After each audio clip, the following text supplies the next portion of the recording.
Our headlines for you today. Missing couple Constance Martin and Mark Gordon are found in Brighton but without their baby. An urgent search operation is launched.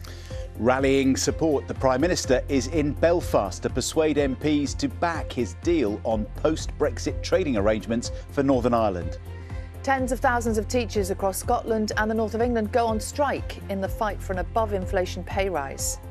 Food prices continue to rise, but by how much? Good morning. We get the latest food inflation figures later and ask why it's happening and where it might end.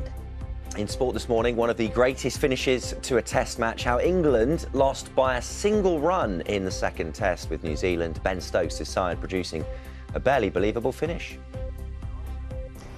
I'm at an observatory at a dark sky discovery site in County Durham to find out more about those spectacular sightings of the Northern Lights. And once again last night, under some clear skies, some of us were lucky enough to see the Northern Lights again. People from ethnic minority backgrounds who lost loved ones in the pandemic have warned they are being sidelined by the COVID-19 public inquiry. More than 24 organisations have signed a letter to the inquiry's chairwoman today calling for race to be at the heart of all stages of her work. A spokesperson for that inquiry said inequalities and their effect on the pandemic would be at the forefront of the investigations. And anyone with a mobile phone that still relies solely on 3G internet might soon find they're unable to get online on their device, as some of the UK's biggest providers are beginning to wind down their 3G service.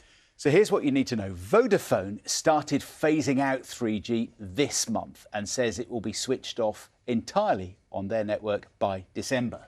EE is set to follow suit, closing its service by early next year, and Three will switch off 3G by the end of 2024. Which means that from 2025, O2 will be the only major 3G provider. But that is also set to stop by 2033, so in 10 years' time at the latest. And even if you're not a customer of one of the companies listed here, many smaller networks rely on big providers, so you could still be affected. Operators estimate 5.5 million customers still use phones that rely on 2G or 3G.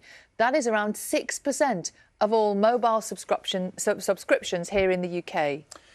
Well, the regulator, Ofcom, says providers are stopping 3G to make way for more advanced 4G and 5G networks that provide better, faster, more reliable services. We've got all our G's in order. I think it's a lot of numbers, yeah. Let's have a look at this morning's papers. And, of course, one story dominates. There it is, of course, the Times leading on the new Brexit deal for Northern Ireland that's been reached by the UK and the EU. The paper quoting the Prime Minister, declaring that the deal was decisively better than the one struck by his predecessor, Boris Johnson. The Mail's headline asks, has Rishi done the impossible following the unveiling of the deal? While Conservative MPs who were Brexit secretaries have also written a joint article for the paper describing it as a complete and utter game changer. Financial Times as well calling the agreement a new chapter which will ease post-Brexit tensions with Brussels. Carrying a picture there of Rishi Sunak and the European Commission President Ursula von der Leyen smiling following months of tense negotiations. But the Eye is reporting that the DUP have sounded a warning over the claim that Stormont will be able to veto new European law. The paper also says Boris Johnson is weighing up whether to stage a public intervention. And it's got to go through the Commons yet as well, hasn't it?